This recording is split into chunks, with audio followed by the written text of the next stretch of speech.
The knit ring is a patented knitting invention. The knit ring twists and secures the pattern colors by moving the slider. The knit ring is delivered in 2 parts and must be assembled. Attach the strap to the knit ring by threading the holes in the strap on the plugs located on the lower part of the slider. Attach the knit ring to your finger by sliding the strap between the holes. Tighten until it fits snugly around the finger. The knit ring is now correctly assembled. It's easiest to thread the base color in before setting the ring to the finger. Lift the roof of the slider and place the thread into the small hole. The pattern colors are placed in the grooves on the top of the ring. These 3 threads are now placed separately from each other so that it's easy to knit.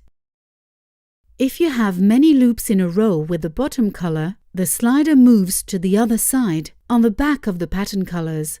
The other threads are then attached to the back of the knitwear. It's the sliding movement and knitting of the next loop that attach the other threads. Sometimes you knit many loops in a row from the pattern threads.